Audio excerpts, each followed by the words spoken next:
베드로전서 3장 13절에서 마지막 22절까지 말씀 한 절씩 교독하도록 하겠습니다. 또 너희가 열심으로 선을 행하면 누가 너희를 해하리요? 그러나 너를 위하여 고난을 받으면 복 있는 자니 그들이 두려워하는 것을 두려워하지 말며 근심하지 말고 너희 마음에 그리스도를 주로 삼아 거룩하게 하고 너희 속에 있는 소망에 관한 이유를 묻는 자에게는 대답할 것을 항상 준비하되 온유와 두려움으로 하고 선한 양심을 가지라. 이는 그리스도 안에 있는 너희의 선행을 욕하는 자들은 그 비난하는 일에 부끄러움을 당하게 하려 함이라. 선을 행함으로 고난받는 것이 하나님의 뜻일진데 악을 행함으로 고난받는 것보다 나으니라. 그리스도께서 단번에 죄를 위하여 죽으사 의인으로서 불의한 자를 대신하였으니 이는 우리를 하나님 앞으로 인도하게 하시리라. 육체는 죽임을 당하시고 영으로는 살리심을 받으셨으니 그가 또한 영으로 가서 옥에 있는 영들에게 선포하시니라. 그들은 전에 노아가 있는 방주를 준비할 동안 하나님이 오래 참고 기다리실 때에 복종하지 아니하면 자들이라. 방주에서 물로 말미암아 구원을 얻은 자가 몇 명뿐이니 겨우 8명이라. 물은 예수 그리스도께서 부활하심으로 말미암아 이제 너희를 구원하는 편이 곧 세례라. 이는 육체의 더러운 것을 제하여 버림이 아니요 하나님을 향한 선한 양심의 간군이라. 그는 하늘에 오르사 하나님 우편에 계시니 천사들과 권세들과 능력들이 그에게 복종하느니라. 아멘. 기도하겠습니다. 살아계신 아버지 하나님, 은혜와 사랑을 감사합니다. 3일 동안도 저희를 지켜 보호하시고 또 정한 날 정한 시간 주님 앞에 나와 예배의 자리에 서게 하시니 감사합니다. 이 시간에도 주 앞에 나와 말씀 듣는 사랑하는 주의 백성들 하루 온종일 주와 동행하며 또 삶의 터전에서 애쓰고 수고한 그 모든 수고를 주께서 기억하시고 육신의 평안을 주시고 또한 마음의 평강을 주시고 무엇보다도 오늘 하루 중에서도 나를 힘들게 했던 일이 있다면 다 내려놓게 하시고 때가 되면 주께서 다 해결해 주시며 문제가 아니라 하나님의 축복의 통로로 변화시켜 주실 줄 믿는 믿음으로 이 시간에도 말씀에 집중하는 시간 되게 하여 주옵소서. 가정마다 다급한 소식 오가지 않게 하시고 또한 주님을 예배하는 주의 백성들의 삶 가운데 날마다 하늘에 신령한 것으로 이 땅에 기름진 것으로 풍성하게 채우시고 갚아 주시옵소서. 이 모든 말씀 우리 주 예수 그리스도의 이름으로 기도하옵나이다. 아멘. 오늘 본문에서 베드로는 하나님의 종말론적 심판을 통해 고난을 감수하고 있는 성도들이 격려를 받고 있음을 설명하고 있습니다. 오늘 본문은 13절에 또 너희가 열심으로 선을 행하면 누가 너희를 해하리요? 라는 수사학적 질문으로 시작됩니다. 하나님이 억울함을 풀어주신다는 사실에 성도들은 격려를 받습니다. 종말론적 관점은 성도들에게 현재를 살 수 있는 힘을 제공합니다. 또한 베드로는 13절로 17절 말씀에서 신자로서의 증거를 논합니다. 그리고 18절로 22절에서는 그리스도께서 보여주신 증거에 대해 일종의 보충 설명을 합니다. 베드로는 박해받는 성도들이 고결한 삶을 유지하는 것이 확실한 증거가 되어 16절 말씀처럼 선행을 욕하는 자들로 그 비방하는 일에 부끄러움을 당하게 될 것이다 설명하고 있습니다. 그리고 이러한 일에 그리스도의 모범보다 더 나은 것은 없는데 이는 그가 의로우심으로 인해 고난을 받으셨고 결국에는 하나님이 신원하셨기 때문입니다. 베드로전서의 수신자들은 공개적으로 비난당하거나 사회적 고립과 또한 물리적 박해의 형태로 괴롭힘을 당했습니다. 그러한 성도들에게 베드로는 그리스도의 예로 그들을 위로하고 있습니다. 그리스도께서는 의로우셨으나 불의한 자들을 위해 죽임을 당하셨고 자신의 고난과 죽음을 통해 이방인들이 살아날 길을 허락해 주셨습니다. 그리고 19절로 20절 말씀처럼 죽임당하신 그리스도는 심지어 옥에 갇힌 영혼들에게 복음의 메시지를 전달해 주셨습니다.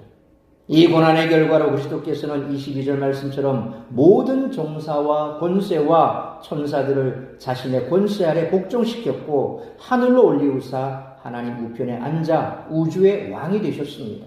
마찬가지로 현재 고난받는 성도들은 그리스도처럼 하나님을 또는 위로를 경험하고 하늘 위로 높아짐을 경험하게 될 줄 믿습니다. 따라서 베드로는 14절 말씀처럼 그리스도께서 속한 성도들이 불의한 행위가 아니라 의로운 행위로 인해 고난받는 것은 복된 일이라고 격려합니다.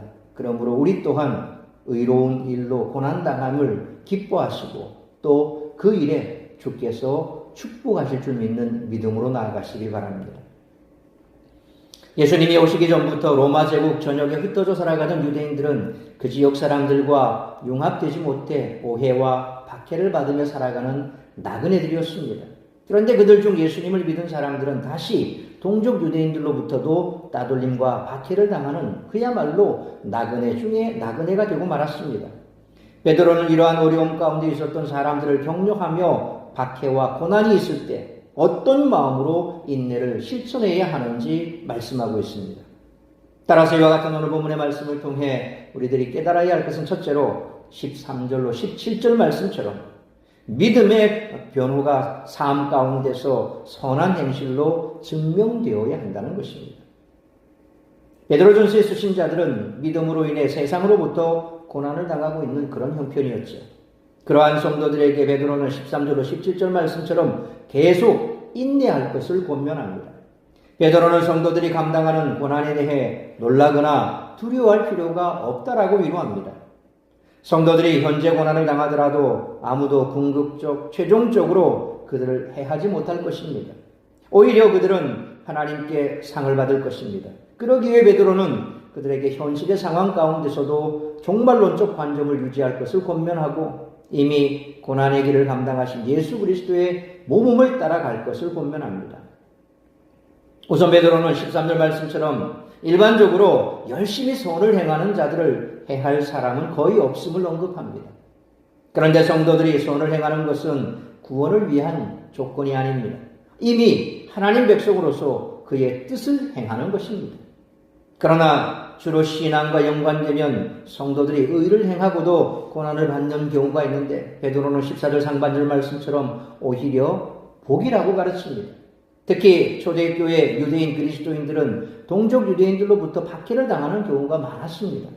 하지만 베드로는 14절 하반절 말씀처럼 그들이 실상은 하나님을 신뢰하지 않고 세상을 두려워하는 자들이라고 간파했습니다. 따라서 성도들은 세상이 두려워하는 것을 두려워하지 말아야 하고 늘 당당하게 세상을 대해야 한다라고 베드로는 권면합니다. 당시 무소불위의 권력을 가지고 있던 황제에게 복종하되 그를 두려워하지 말아야 한다라고 말합니다. 성도들이 늘 두려워할 대상은 따로 있습니다. 오직 한 분 하나님이십니다. 이것이 종말론적 관점으로 현실을 사는 신앙인의 모습이라는 것입니다. 이러한 모습은 이사야 8장 12절로 13절에 이 백성이 반역자가 있다고 말하여도 너희는 그 모든 말을 따라 반역자가 있다고 하지 말며 그들이 두려워하는 것을 너희는 두려워하지 말며 놀라지 말고 만군의 여호와 그를 너희가 거룩하다 하고 그를 너희가 두려워하며 무서워할 자로 삼으라 라는 이사야 선지자의 선포를 통해서도 동일하게 나타나고 있죠. 세상을 두려워하지 말라는 것입니다. 세상 사람들이 두려워하는 것을 너희는 두려워할 필요가 없다는 것입니다. 오히려 세상 사람들이 두려워하지 않는 보이지 않는 하나님, 바로 그분을 두려워하라는 것이죠. 한편 베드로는 15절로 17절 말씀처럼 성도는 자신의 믿음의 근거를 믿지 않는 자들에게 제시할 준비가 늘 되어 있어야 한다라고 권면하고 있습니다. 이것은 믿지 않는 자들이 성도들을 비판할 때 그것을 아폴로기야, 변호하라 라는 그런 의미입니다. 그것은 개인적 비판일 수도 있고 법정에서 이루어지는 공적 비판일 수도 있습니다. 어떤 경우에서든 성도들은 자신들이 하나님께 둔 소망에 대해 말할 수 있어야 됩니다. 또한 믿음과 믿음의 대상에 대해 온유함과 두려움을 가지고 설명할 수 있어야 합니다. 그 믿음의 변호는 그들의 삶 가운데서 나타나는 선한 행실로 증명되어야 한다는 것이죠. 소위 말하면 말만 떠들지 말라는 것입니다. 내가 천국 백성이다. 하나님의 사람이다. 내가 구원받은 사람이다. 내가 그리스도인이다. 말만 떠들지 말라는 것입니다. 말이 삶으로 나타나야 된다는 거죠. 그게 바로 너희가 그리스도인에 대한 증거라는 것이죠. 초대교회는 그것을 너무나 잘 보여줬습니다. 그렇기 때문에 초대교회 기독교인들을 박해했던 사람들은 그 박해받는 자들을 보면서 오히려 기독교로 개종하는 경우가 허다했던 거죠. 초대교회 보십시오. 베드로가 설교를 하니까 5,000명, 10,000명씩 막 돌아오지 않습니까? 무슨 그런 일이 참 회개망측한 일이 벌어집니까? 그렇게 박해하는 자들의 삶을 보니까 다르더라는 거죠. 요즘도 그렇지 않습니까? 예수 믿는다고 하면서도 세상 사람들과 별반 다를 바가 없는 그리스도인을 보면서 세상은 교회를 향해서 손가락질을 합니다. 그런데 그 중에서도 보면 참 그리스도인들이 있습니다. 그러면 그 사람을 중심으로 그 사람을 보고 있는 많은 사람들은 감명을 받게 되어 있습니다. 참 다르다. 참 다르다.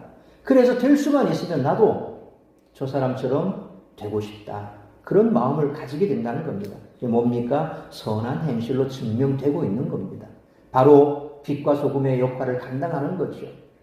세상 가운데서 하나님의 그리스도의 향기를 바라는 사람이요. 또한 바울의 표현처럼 그리스도의 편지라는 것입니다. 얼마나 내가 너희를 사랑하는가 라고 하는 것을 자신의 삶으로 보여주는 그리스도의 편지요. 그리스도의 향기라는 것이죠. 이처럼 베드로는 그리스도를 따라 거룩하게 살고 신앙에 대한 공격이 들어올 때 대답할 말을 준비하되 유대인들이 주로 사용하는 공격적, 논쟁적 태도가 아니라 온유와 두려움으로 대응하라고 권면하고 있습니다.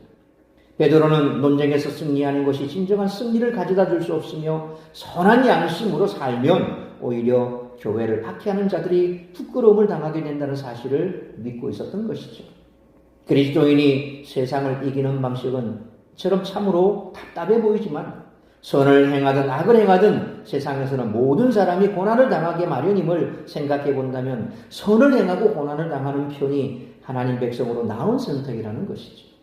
그러므로 베드로의 권면을 기억하여 늘 믿음의 근거를 믿지 않는 자들에게 제시할 준비가 늘 되어 있어야 하고 이러한 믿음의 변호가 삶 가운데서 나타나는 선한 행실로 증명되어야 하며 온유하고 지혜로운 태도로 대할 수 있는 우리 모두가 되시기를 축원합니다.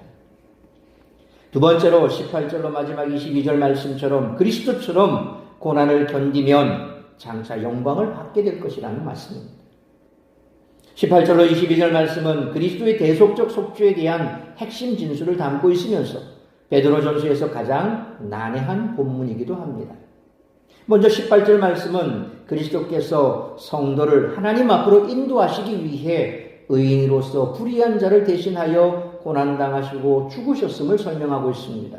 여기서 육체로는 죽임을 당하시고 영으로는 살리심을 받았다라는 부분은 예수 그리스도께서 당하신 십자가 사건이 가시적, 육체적 영역이라는 것을 의미하며 또한 그리스도께서 현재 머물고 계신 영역은 보이지 않는 영적 영역이다라는 뜻입니다. 예수님은 육체적으로 죽으셨지만 성령을 통해 죽은 자 가운데서 부활하셨습니다.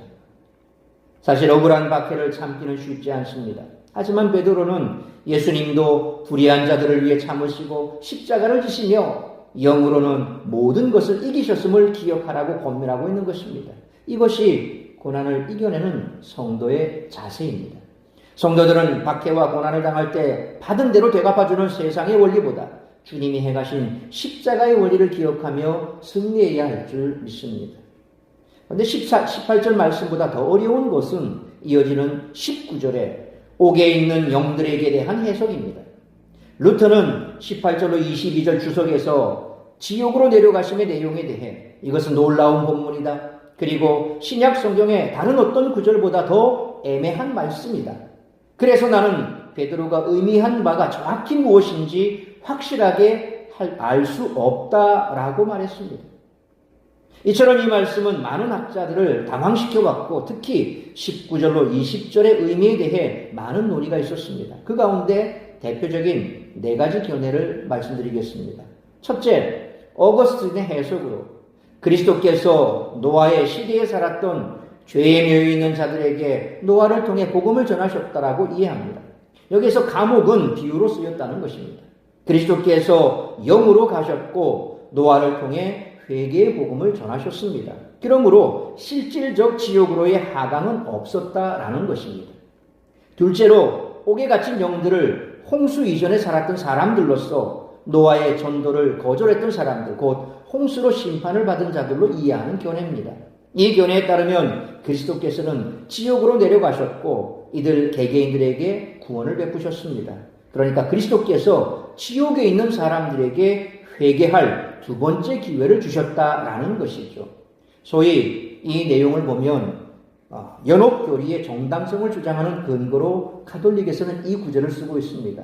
베드로전서 3장 19절 20절 요 두 절 말씀을 여기에서 연옥교리가 나왔고 그래서 바로 예수님께서도 지옥으로 가셨다 이 부분에서 바로 연옥에 있는 자들을 구원하실 수가 있고 그들에게도 다시 한번 구원받을 기회가 주어진다라고 로마 가톨릭은 얘기하고 있는 거죠. 그런데 실상 이 부분을 제가 뒤에도 설명하겠습니다만 그 말씀이 아니라는 거죠.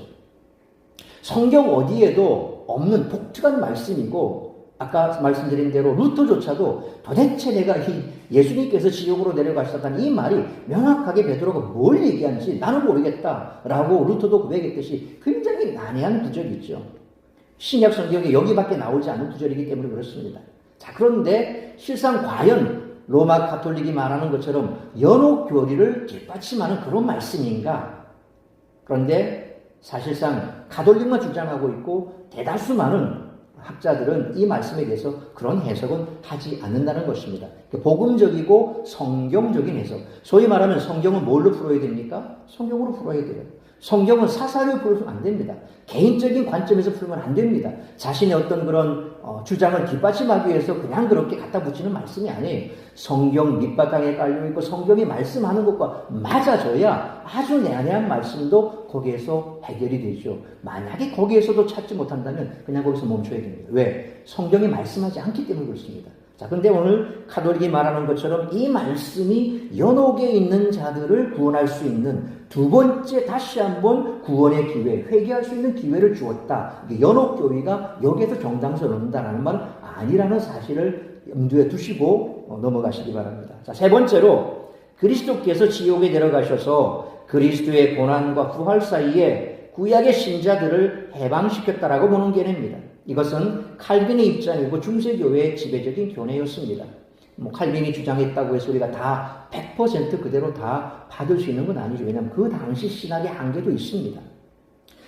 넷째로 갇힌 영들은 노아 시대에 불순종했던 타락한 천사들을 가리키는데 그리스도께서 이들에게 자신의 승리를 선포하셨다라고 보는 견해입니다. 실제적으로 이 견해가 가장 많은 주목을 받고 있습니다. 이 사건은 그리스도의 부활 직후에 일어났을 가능성이 큽니다. 이것은 노아에 대한 언급 바로 직전에 갇힌 천사들이 언급되는 베드로후서 2장 4절로 5절에 보면 하나님이 범죄한 천사들을 용서하지 아니하시고 지옥에 던져 어두운 구덩이에 두어 심판 때까지 지키게 하셨으며 옛 세상을 용서하지 아니하시고 오직 의를 전파하는 노아와 그 7 식구를 보존하시고 경건하지 아니한 자들의 세상에 홍수를 내리셨으며 라는 말씀과 또 유다서 1장 6절에 또 자기의 지위를 지키지 아니하고 자기의 처소를 떠난 천사들을 큰 날의 심판까지 영원한 결박으로 흑암에 가두셨으며 라는 말씀과 연결고리가 될 수 있는 말씀입니다. 베드로는 신약 성경 가운데 유일하게 그리스도의 지옥에 내려가심이라고 하는 주제를 다루고 있죠. 베드로전서에 기록된 이 구절의 출처와 기원은 사실상 불분명합니다.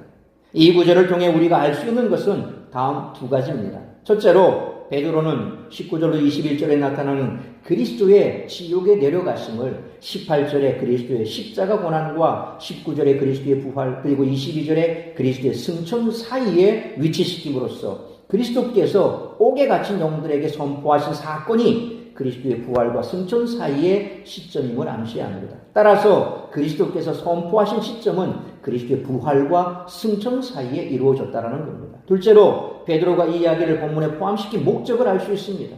이 구절의 문맥은 베드로전서의 수신자들이 겪고 있는 고난에 대한 것입니다. 지금 베드로전서는 이게 뭡니까? 죽은 자들에 대한 얘기가 아닙니다. 현재 이 땅에 살아있으면서 고통받는 자들에 대해서 얘기를 하고 있으면서 뜬금없이 갑자기 예수님이 지옥으로 가심에 대해서 말씀을 맺고 있는데, 그러면 이 생뚱맞은 이 말씀이 과연 무슨 말인가 라고 봤을 때 생뚱맞다고 해서 아무 의미 없이 그냥 갖다 뒤붙인 말은 아니겠죠. 베드로가 하고자 하는 뜻이 있었을 겁니다. 그리고 베드로서나 유다서에서 나오는 것처럼 그와 같은 관점에서 매칭시켜서 본다면 답은 나오게 되어 있다는 것이죠. 사실상 앞서 말씀드린 것처럼 지금 이 구절은 베드로전서 수신자들이 겪고 있는 고난과 매칭시켜서 고난받는 자들에 대한 위로와 소망에 대한 말씀이거든요. 전체적인 내용이 그래요. 그러니까 내가 어떤 목적에서 이 성경을 기록했는가라고 하는 것, 성경을 해석함에 있어서 굉장히 중요하거든요. 그래서 여러분들이 성경을 볼 때 잘 모른다 그러면 이 성경을 처음에 특히 신약 성경은 그렇습니다. 뭐 구약 성경도 마찬가지입니다만은 그리고 구약 성경의 선지서도 읽을 때도 그렇습니다. 예레미야 선지자가 누구에게 지금 이 글을 쓰고 있고 그 대상이 누구냐? 유대인들이죠. 이스라엘 백성들이란 말이에요. 그러니까 이와 같은 메시지에 있어서 분명하게 그 말씀을 받는 1차 대상자가 있습니다. 오늘 이 말씀을 베드로 전후서를 썼던 것은 고난받는 당시 흩어져 있던 유대인들, 이방인들, 그리스도인들이거든요. 자, 그들에게 왜 이걸 썼습니까? 고난받는 그 현실, 네로의 박해 속에서도 소망을 가지고 견디라는 거예요. 인내하라는 거예요. 그러면서 앞에도 그랬지 않습니까? 그가 차라리 고난을 받되 너희가 의로운 행실로 고난을 받는 게 더 좋지 않냐? 소위 말하면 박해를 받더라도 거기에 맞서 싸우고 그냥 폭력으로 억하고 거기에 대항할 것 없이 그냥 너희는 말씀대로 거기에 그 고난에 순응하고 예수님께서 그렇게 십자가 고난을 받았던 것처럼 너희가 견디면 나중에 예수님이 영광 받으셨던 것처럼 너희도 영광 받는다? 이거죠. 자, 그러면서 이 가운데 지금 이 지옥 말씀이 예수님의 지옥 하강이라는 이 내용을 두고 있는데, 자, 이런 배경 가운데 베드로는 그리스도께서 옥에 갇힌 영혼들인 사망, 죄, 사탄에 대해서 그들에게 선포하셨다는 거예요. 예. 뭘 선포했느냐? 승리를 선포했다는 거죠. 그러니까 예수님께서 그들에게 가서 선포했다라고 되어 있는데 실상 원문을 보면 이 선포했다라는 말, 이 선포했다는 말은 단순하게 외치고 전파한 거예요. 그런데 대부분 가톨릭도 그렇고 이것을 뭐로 받아들이냐면 복음을 선포할 때에 대한 내용으로 받아들이고 있어요. 그러니까 지옥에 예수님이 내려가셔서, 연옥이죠. 거기에 내려가셔서 다시 한번 회개하고 구원받을 수 있는 기회를 주셨다라고 해서 연옥고리를 얘기하고 있는데, 근데 현실적으로 신약 성경 전체로 봤을 때 이 선포되었을 때 이게 복음과 관계된다면 이 선포됨에 대해서는 명확하게 무엇을 선포했는가? 복음이면 복음, 그 목적이 분명히 나와야 돼요. 이 선포한다는 말 자체가. 근데 여기에는 목적이 없어요. 그냥 선포하셨다라고만 되어 있거든요. 자, 그러면 로마 가톨릭이 말하는 것처럼 이 선포한 것이 복음이 된다면 복음 선포라고 하는 분명한 유앙겔리조라고 하는 단어가 있어요. 신약 성경에. 이게 복음 선포거든요. 그러니까 명확하게 예수님께서 그들에게 구원의 복음을 선포했다라면 이 선포했다라는 말은 유앙겔리조라고 하는 단어를 써야 됐어요. 근데 오늘 이 말씀은 퀘리그마라고 말을 썼어요. 이 단순한 선포죠. 그러니까 이건 그냥 선포예요. 뭘 선포한 거냐? 승리를 선포한 거죠. 예수님께서 이 옥에 갇힌 자들이라고 하는 것은 단순하게 우리가 감옥에 있는 그런 영혼이 아니라 아까 베드로후서에서 말씀드린 것처럼 타락한 천사들, 그들이 갇혀 있는 곳이 뭡니까? 바로 지옥이거든요. 그러니까 그 지옥, 거기에 있는 죄와 사망과 사탄에 대해서 승리를 선포하셨음을 알림으로 성도들을 위로하고자 하는 거예요. 그러니까 너희가 고난받고 있는 그곳에서 이미 예수님께서 거기서 고난을 받으시고 부활하셨잖아요. 그러니까 거기에 내려가셨다라고 하는 것은 거기에 가셔서 그들에게 선포하신 거예요. 이제 사망을 선포하셨고 사탄에게 승리를 선포하셨고 예수님께서 부활 승천하기 전에 그들에게 선포를 하시고 부활하신 거죠. 그러니까 예수님께서 지금 너희가 지금 이 지옥 불구덩이 같은 옥에 갇힌 자들과 같은 그런 처지에 있는 너희들이 바로 예수님께서 선포하신 것처럼 그 선포를 듣고 승리를 확신하라는 겁니다. 사탄은 이미 패배한 적일 뿐만 아니라 사탄의 모든 추주장들도 승리하신 부활의 그리스도께서 말씀하셨기 때문에 이 사실을 알고 있는 거예요. 이미 그들은 패배했다는 것을 알고 있습니다. 그렇죠? 예수님께서 이 땅에 다시 오시면 자기는 영원히 멸망할 불에 던져질 것을 알고 있습니다. 그러니까 오늘 이 시대에 원수마귀 사탄은 그냥 발버둥을 치는 거예요. 우리를 끊어놓으려고, 하나님의 사랑에서 우리 끊어놓으려고, 그리스도의 사랑 안에서 끊어놓으려고 발버둥을 치는 거예요. 틈만 있으면 비집고 들어와서 우리를 주님과 떨어뜨리기 위해서 온갖 협작짓을 하죠. 되게 오늘날은 광명한 천사로 바뀌어서 옛날 같으면 무슨 오멘 아니면 이런 이 호러물처럼 귀신처럼 나타나고 피 흘리고 이렇게 나오는 게 아니라 성경의 표현처럼 광명한 천사처럼 다가와요. 그러니까 우리가 거기에 현혹되면 안 되는 거죠. 오늘날 이 문화라고 하는 것을 통해서 얼마든지 사탄은 우리 곁에 와서 우리와 그리스도 사이를 갈라놓는 거예요. 세상에 즐기는 것들을 자꾸 부각시켜서 거기에 빠지게 만들어버리죠. 도박도 마찬가지고 그런 것들을 통해서 우리가 신앙생활을 제대로 못하게 만들어버리는 것.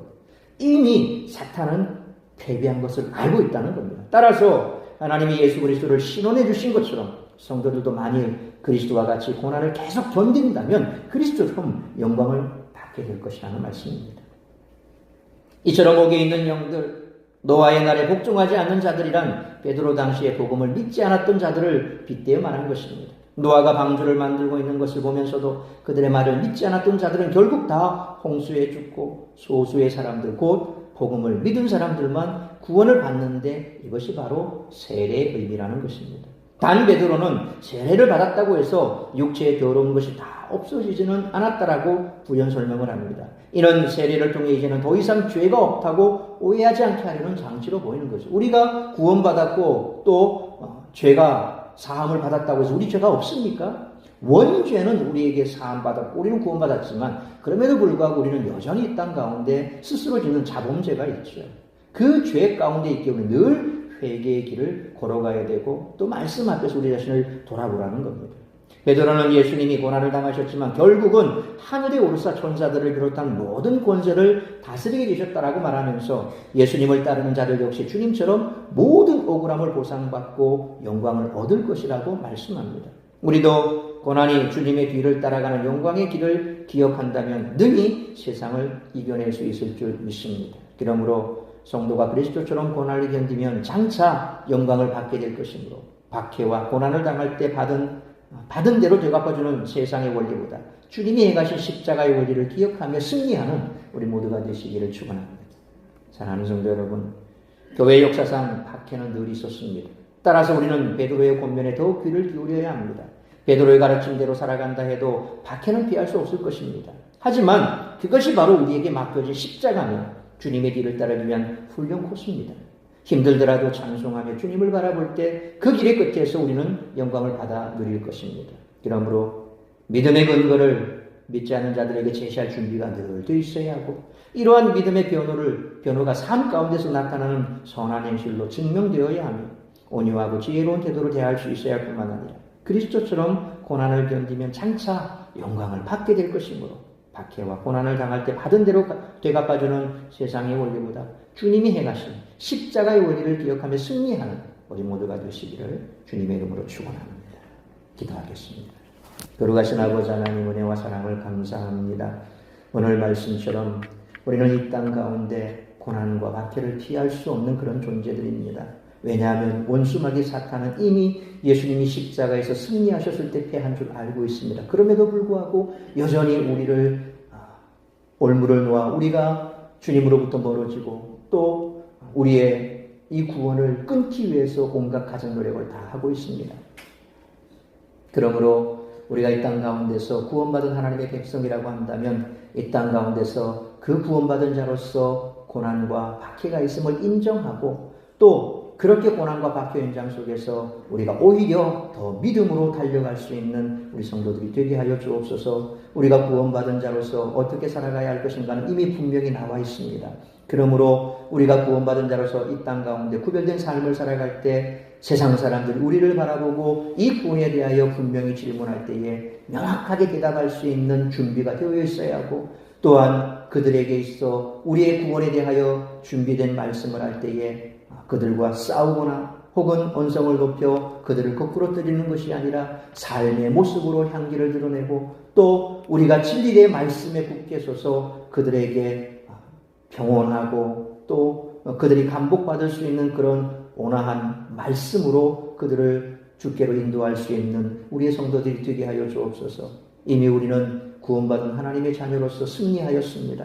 조금만 더 견디고 참으면 우리는 영광에 오르신 주님처럼 우리 또한 영광의 자리에, 구원의 자리에, 영생의 자리에 들어가게 될 줄 믿습니다.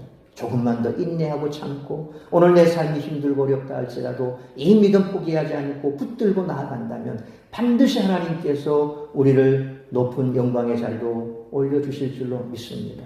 오늘도 내일도 주님 앞에 서는 그날까지, 이 땅에 주님 다시 오실 그날까지 이 믿음 굳게 붙들고 변치 않는 구원의 소망으로 살아가는, 부활의 소망으로 살아가는 우리 모든 성도들이 될 수 있도록 축복하여 주시옵소서. 이 모든 말씀 우리 주 예수 그리스도의 이름으로 기도하옵나이다.